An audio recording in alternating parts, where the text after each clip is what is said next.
CBN em Foco.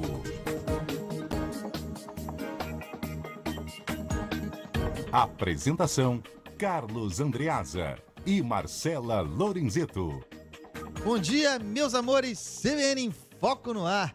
Bom dia, Marcela Lorenzeto. Tchela, hoje Dia Internacional da Mulher.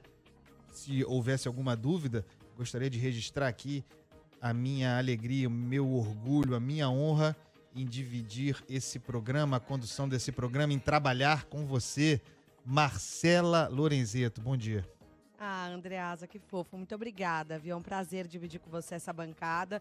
Uma honra e uma alegria enorme ter recebido esse convite feito por você. Feliz Dia da Mulher para as nossas ouvintes maravilhosas. Feliz dia de luta, né? Um dia da gente lembrar os empregadores que mulheres têm que ganhar bem que nem os homens. Dia de lembrar que a nossa roupa, a nossa aparência não é tão importante quanto a nossa inteligência, a nossa capacidade. Dia de lembrar também que é importante ter mais mulher na política, mais mulher em cargo de liderança, né? Dia de lembrar que lugar de mulher é onde ela quiser.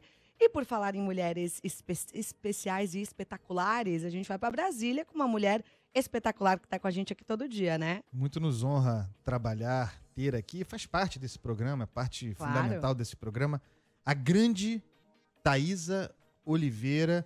Bom dia, Thaisa, parabéns pelo dia de hoje, muito obrigado por trabalhar conosco, com o seu brilhantismo, a sua competência, trazendo para nós as projeções da grande questão brasileira nesse momento, a questão dos combustíveis e da intervenção governamental, será? Eu apostaria nos preços. Bom dia, Thaisa. Oi, Andreasa, bom dia a você, a Marcela e aos ouvintes, muito obrigada, deixo aqui também o meu cumprimento, né, às nossas ouvintes, força aí para todas elas no dia 8 de março. Pois é, né, Andreasa e Marcela, uma intervenção na Petrobras deixou de ser tabu no governo federal, inclusive no Ministério da Economia, Ministério de Paulo Guedes, e o presidente Jair Bolsonaro passou a defender publicamente uma mudança na política de preços, né, da estatal. Ontem o presidente deu uma declaração, né, ali já criticando a paridade internacional de preços da Petrobras, e não é de hoje que ele tem dito, né, que os acionistas devem abrir mão ali de uma parte dos lucros, devem dar a parcela deles de contribuição nesse momento de crise. Há uma preocupação eleitoral por trás de tudo isso, obviamente, né, a avaliação é de que a disparada no preço do barril de petróleo, impulsionada aí pela invasão da Ucrânia, pode minar a popularidade do presidente Jair Bolsonaro, já que antes mesmo dessa invasão, né, o preço dos combustíveis não parava de subir. E quem também defende uma intervenção na Petrobras são dois adversários políticos do presidente Jair Bolsonaro, Lula e Ciro Gomes. Então há uma avaliação agora no governo federal, né, de que eventualmente, em uma eventual derrota do presidente Jair Bolsonaro, já haverá uma intervenção na estatal. Então, por que não fazer isso nesse momento, né, por ele mesmo, e garantir aí um fôlego, né, antes das eleições? Os técnicos do governo avaliam basicamente duas possibilidades. Uma delas é congelar os preços dos combustíveis, né, para evitar ali que a disparada do barril de petróleo seja repassada às bombas, e a outra possibilidade é usar os dividendos da estatal para subsidiar novos aumentos.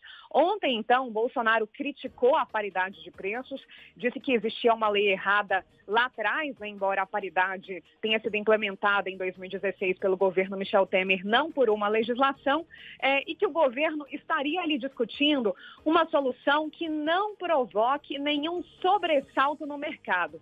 Mas não teve jeito, né? Não deu muito certo. Ontem, depois da declaração do presidente Jair Bolsonaro, as ações da Petrobras caíram 7% e a estatal perdeu 35 bilhões de reais em valor de mercado. Essa declaração do presidente Jair Bolsonaro também revoltou o senador Jean Paul Prates, do PT, que é relator daqueles 2 projetos que estão em discussão no Senado Federal e que devem ser votados amanhã, né? Diante aí dessa declaração do presidente Jair Bolsonaro de que agora o governo estaria discutindo uma medida, o senador Jean Paul Prates disse que isso já está sendo debatido há muito tempo e que já poderia ter sido votado, né? Mas o governo vem pedindo ali para adiar, para repensar um pouco mais nessa solução. Vamos ouvir um trecho da fala dele. Agora o governo quer, para variar, né, fazer esse atropelo final, agora, nas vésperas de votar, convocar especialistas do Brasil para ver qual é a solução possível.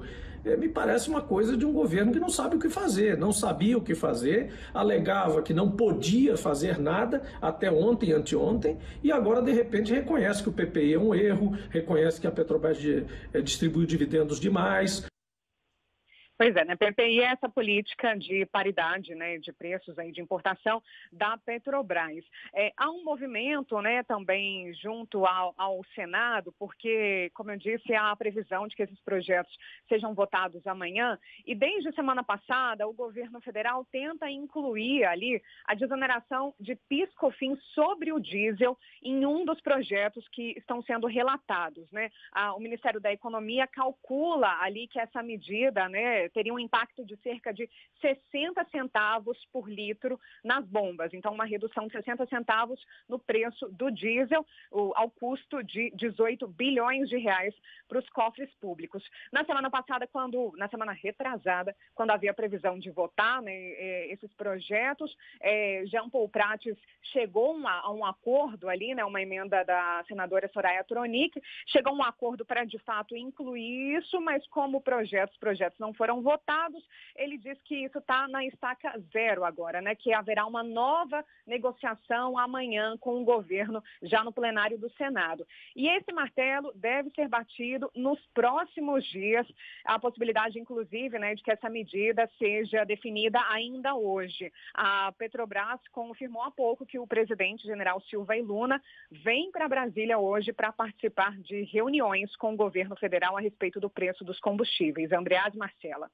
Obrigado, Thaisa Oliveira, ótimo trabalho, um beijo, até amanhã. A gente vai pegar a matéria da Thaisa Oliveira agora, isso que ela reportou, e desenvolver e trazer novos elementos. Bora. Obrigado, Thaisa, um beijo. Um beijo. Valeu, Thaisa. Tchela, vamos botar a bola no chão aqui a partir da excelente reportagem, como sempre, da Thaisa Oliveira.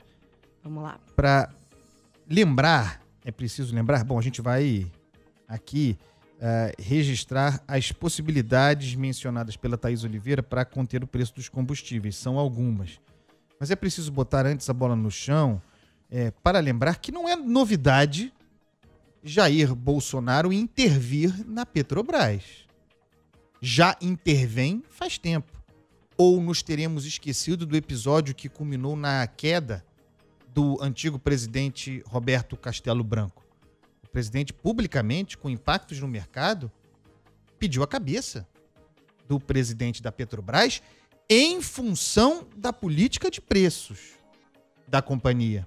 Essa que vai atrelada ao valor internacional da commodity em dólar. Então agora, Jair Bolsonaro anuncia que meterá a mão para controlar preços via Petrobras. Não é novidade. Temos de lembrar isso aqui. E a crítica à política de paridade que nós fazemos aqui pode ser a favor ou contra, mas é preciso lembrar o estelionato eleitoral. Aí sim que Jair Bolsonaro encarna, porque ele foi eleito com Paulo Guedes com o discurso de manutenção dessa política. Acreditou quem quis. No mundo real, não estou entrando no mérito. No mundo real, se comporta desde sempre como se comportava Dilma Rousseff. E Thaisa tocou num ponto aí muito importante, Marcela Lorenzeto, que é o seguinte: Lula fará mudança na política de preços da Petrobras. Está dizendo que fará uma vez eleito. Se ele fará, e isso traz dividendos político-eleitorais, e se nós estamos no ano eleitoral, por que não fazer eu? É isso.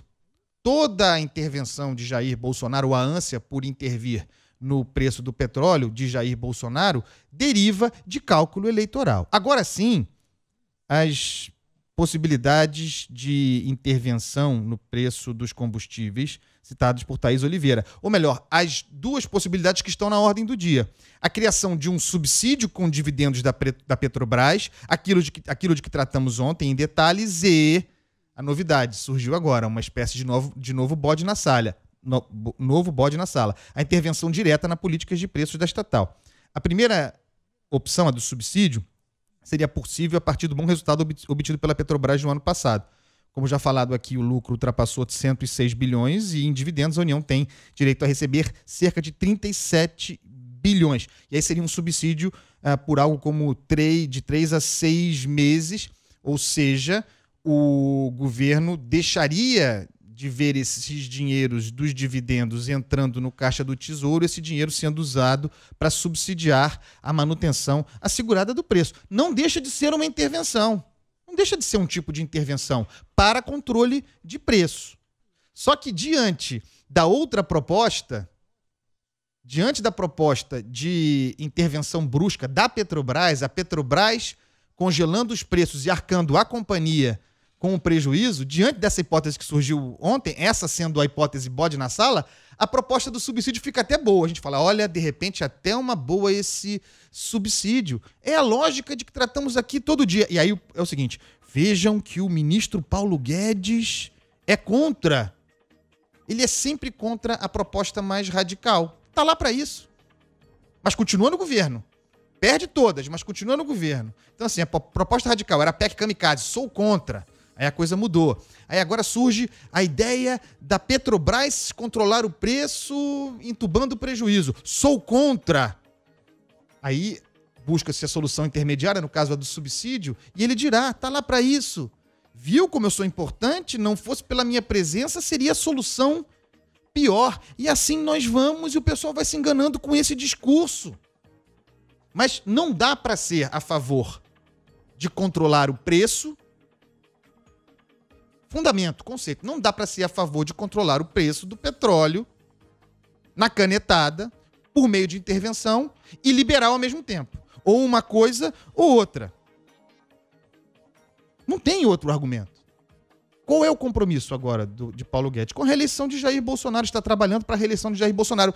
E está a favor de segurar o preço do combustível, sim, porque é um mecanismo fundamental para essa reeleição. O resto é hipocrisia. Marcela Lorenzeto, que mais? Pois é, Andreasa, curiosamente essa política de paridade foi a que permitiu, entre outras razões, que a empresa voltasse a ter volumosos lucros aí, permitisse o pagamento de dividendos também. Legalmente, um dos caminhos viáveis para segurar o preço dos combustíveis seria incluir um dispositivo de calamidade por fator externo. No caso que a gente tem agora é essa guerra da Rússia contra a Ucrânia. E esse dispositivo será incluído em um projeto que está em discussão no Senado. O texto é relatado pelo senador Jean Paul Prats, do PT, a gente já falou bastante sobre esse texto por aqui, e traz diretrizes para a política de preços internos dos combustíveis. Então, além de causar a fuga de investidores, a intervenção direta na Petrobras também pode gerar uma reação em cadeia.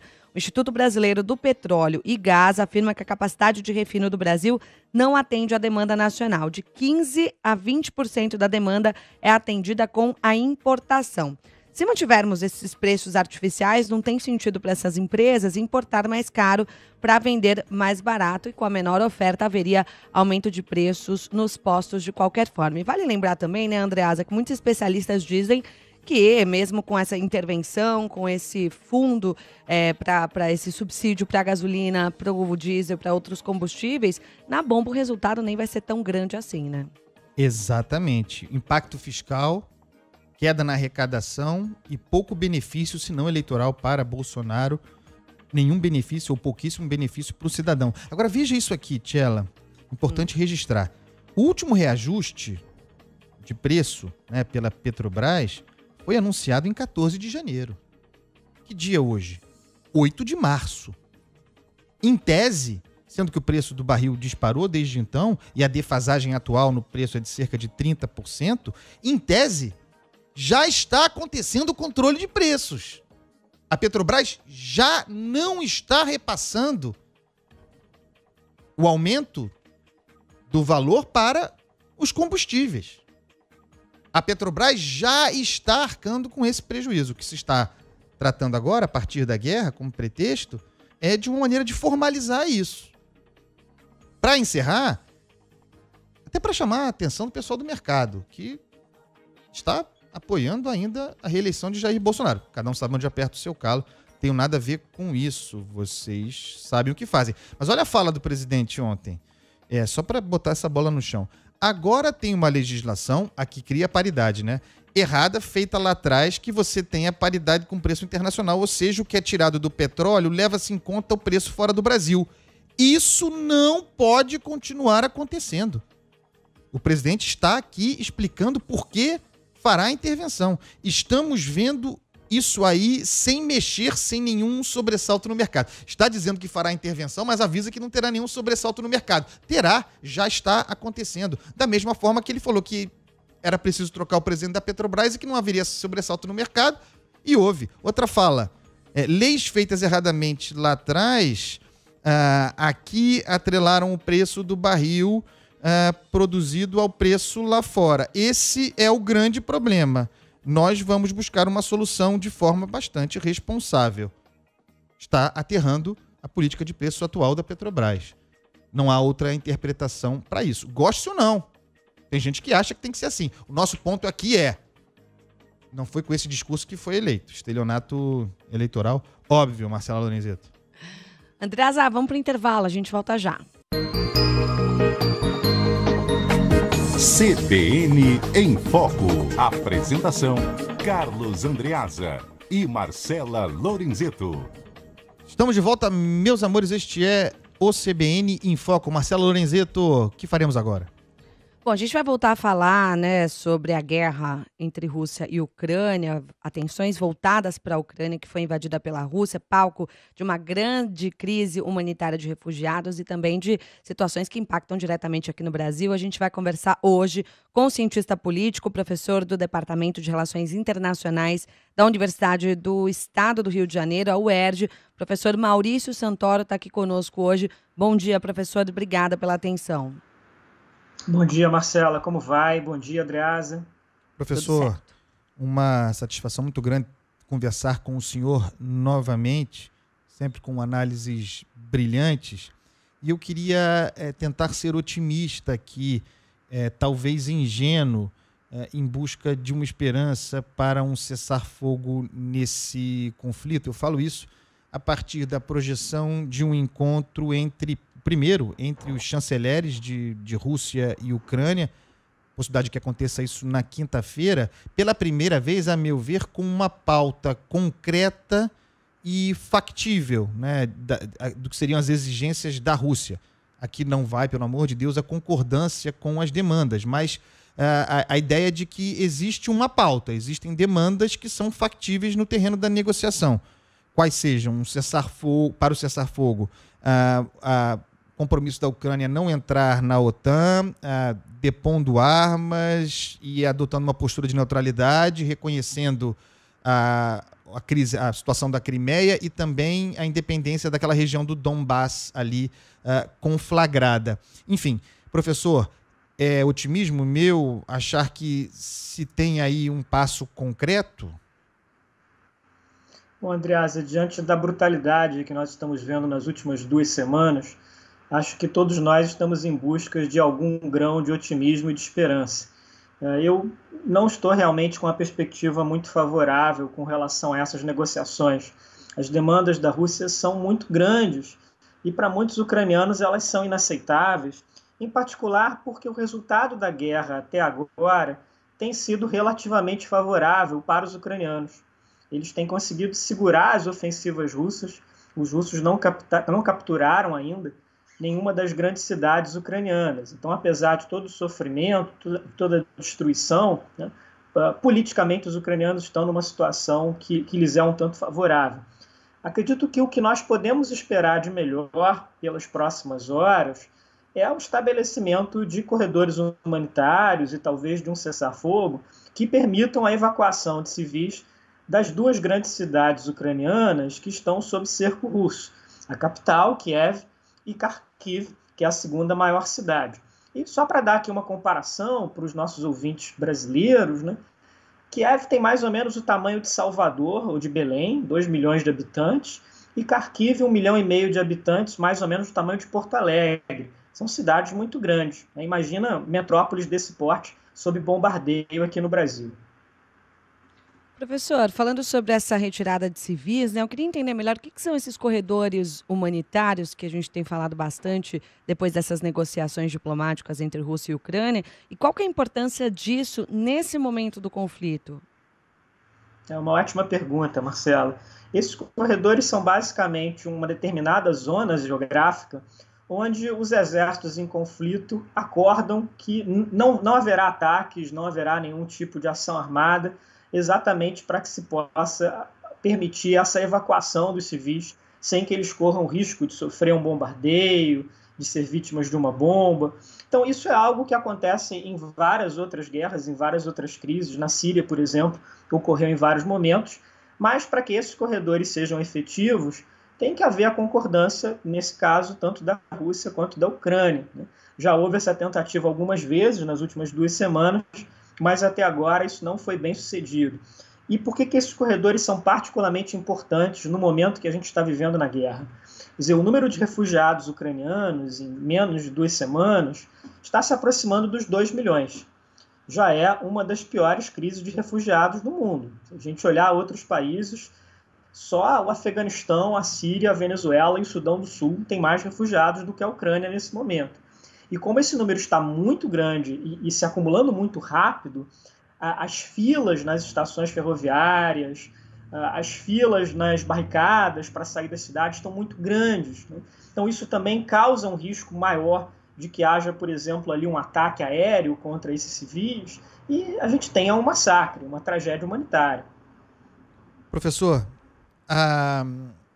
o pretexto da invasão russa, até há pouco tempo sustentado, era a defesa dos russos nas regiões conflagradas, ditas independentes, Donetsk, que é a região ali do Donbass.